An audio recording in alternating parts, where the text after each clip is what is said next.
عاد مانويل متأخرا إلى شقته في فجر 16 من غشت من العام 26، لعله أفرط في تناول المشروبات الكحولية، ولكنه ظل متماسكا.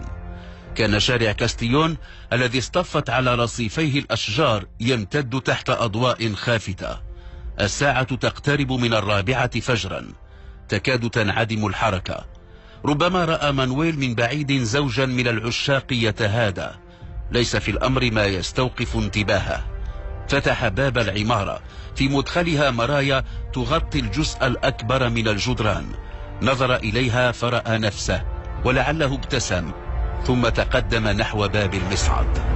هاربون يعيشون حياة عادية، ينصهرون في المجتمعات، يذوبون، وعلى مدى سنوات يظلون يحملون أسرارهم.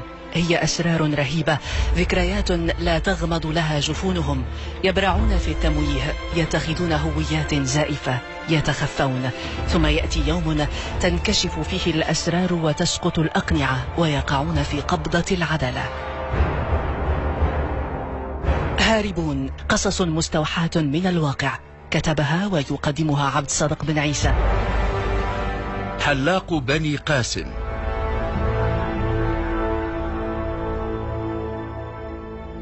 يمتلك الدكتور مانويل ديل بوسكي شقة في بني قاسم أو بني قاسم على الساحل المتوسطي لإسبانيا.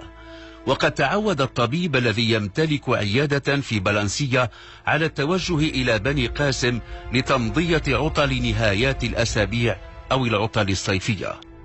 لم يتزوج الدكتور مانويل قط، وإن كان اتخذ خليلات كثيرات. وهو في 55 لم يكن مطروحا لديه أي مشروع زواج. يذكر أن مارغاريتا دي لا كلارا، تلك الأندلسية القادمة من قرطبة، كانت أكثر من تعلق بهن. تعرف عليها في صيف العام 2000 وافترقا 3 سنوات بعد ذلك. كانت مارغاريتا تريد تتويج تلك العلاقة الغرامية الملتهبة بالزواج، ولكن مانويل لم يكن لديه مشروع زواج. في العام 26 في شهر غشت كان الدكتور مانويل في بني قاسم ككل صيف. السمر يحلو في حانات بني قاسم، والنسيم يمنح الليالي امتدادا إلى مطلع الفجر.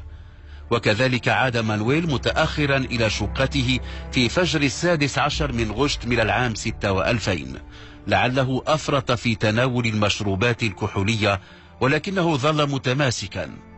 كان شارع كاستيون الذي اصطفت على رصيفيه الأشجار يمتد تحت أضواء خافتة. الساعة تقترب من 4 فجرا، تكاد تنعدم الحركة. ربما رأى مانويل من بعيد زوجا من العشاق يتهادى، ليس في الأمر ما يستوقف انتباهه. فتح باب العمارة، في مدخلها مرايا تغطي الجزء الأكبر من الجدران. نظر إليها فرأى نفسه، ولعله ابتسم، ثم تقدم نحو باب المصعد. يبدو له الآن قريبا سريره في تلك الشقة التي تقع في الطابق الثالث. ضغط على الزر. يعلم أن المصعد لن يلبث أن يفتح دفتيه. لم يطل انتظاره. رأى الشاشة أعلى باب المصعد ترسم الرقم 0. لقد وصل.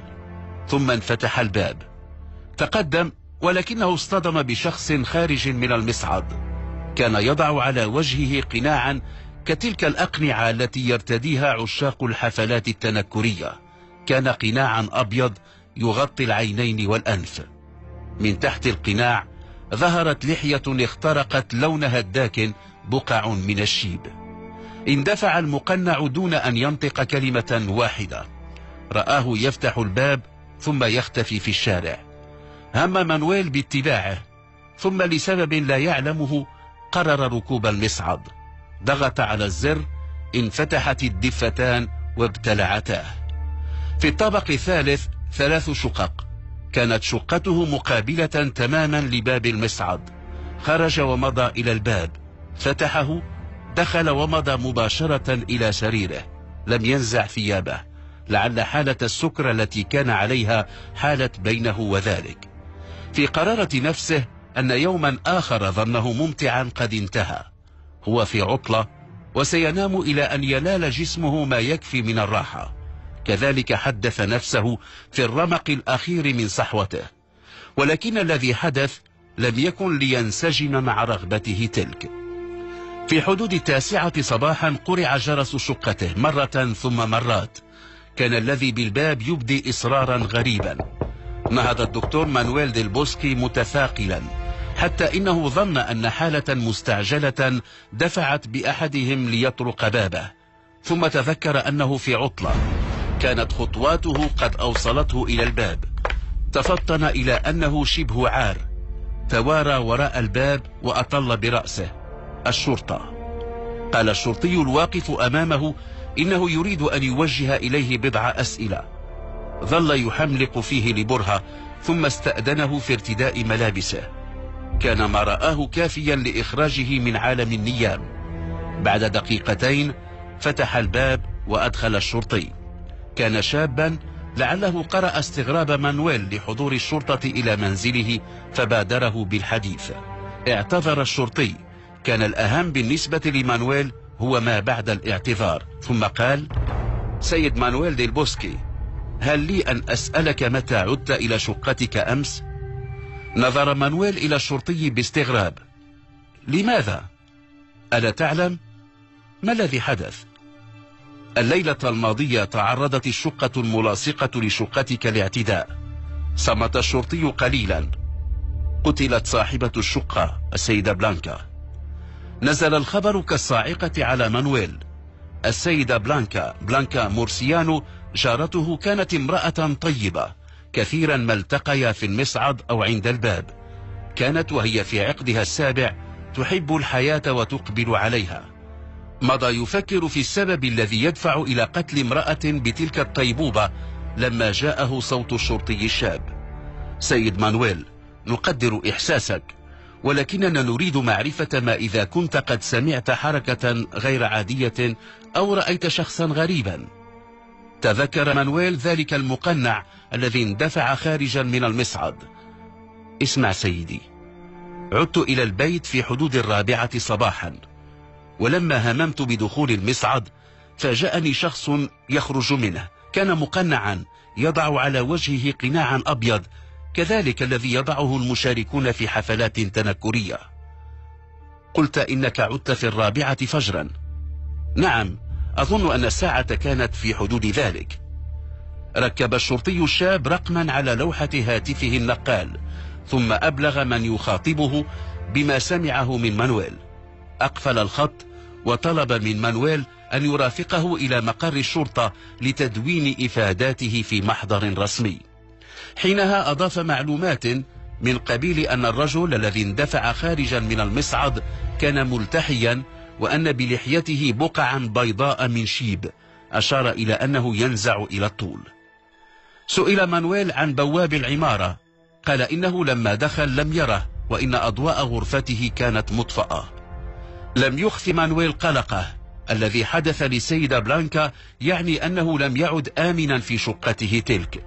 في كل الحالات فإن ذلك لا يمكن أن يدفعه إلى التخلي عن بني قاسم التي يعشقها.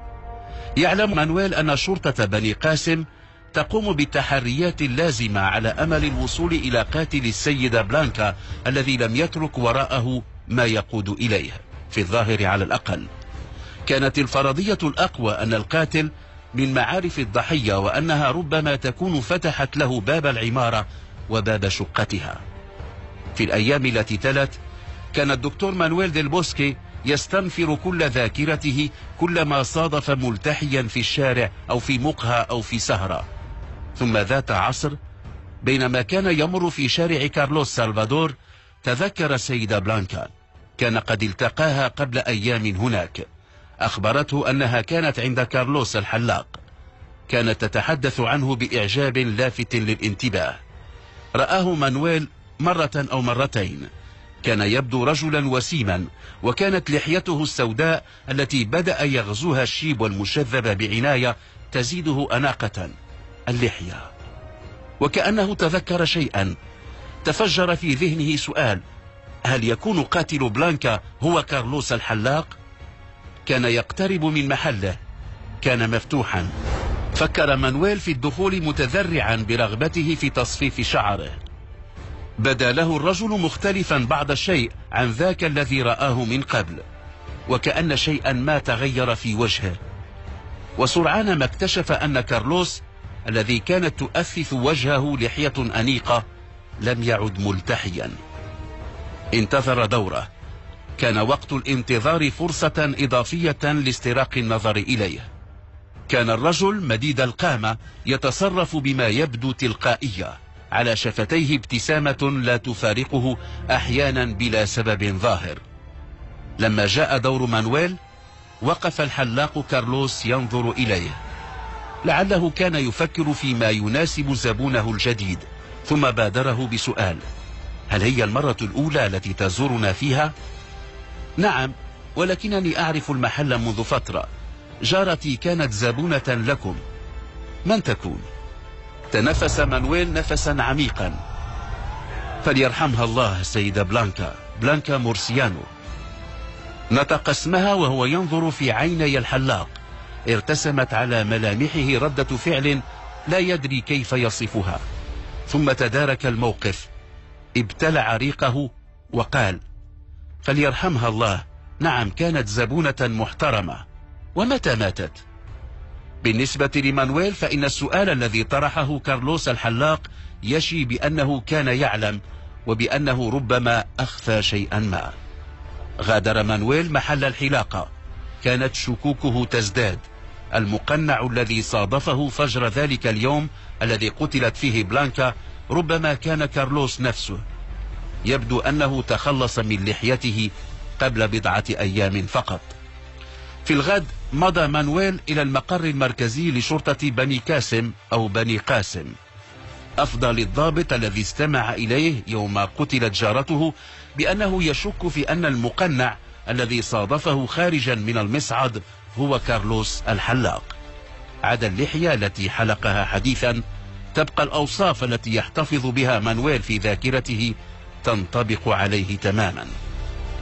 كانت عطلته تشرف على نهايتها، ثم غادر إلى بلانسيا. ذات صباح خريفي بينما كان يطالع الصحف قبل التوجه إلى عيادته، استوقفه عنوان في صفحة الحوادث: بني كاسم تم القبض على قاتل بلانكا مورسيانو. كان خبرا من بضعة أسطر يقول: تمكنت الشرطة من اعتقال القاتل الذي لم يكن سوى الحلاق الذي ترددت الضحية على محله لسنوات والذي كان خليلا لها. يشير الخبر إلى أن الضحية كانت قد اكتتبت بوليصة تأمين على الحياة في اسمه بقيمة 100,000 يورو، ويبدو أنه كان مستعجلا الاستفادة منها. هاربون يعيشون حياة عادية، ينصهرون في المجتمعات، يذوبون، وعلى مدى سنوات يظلون يحملون أسرارهم. هي أسرار رهيبة، ذكريات لا تغمض لها جفونهم. يبرعون في التمويه، يتخذون هويات زائفة، يتخفون، ثم يأتي يوم تنكشف فيه الأسرار وتسقط الأقنعة، ويقعون في قبضة العدالة. هاربون، قصص مستوحاة من الواقع، كتبها ويقدمها عبد الصادق بن عيسى.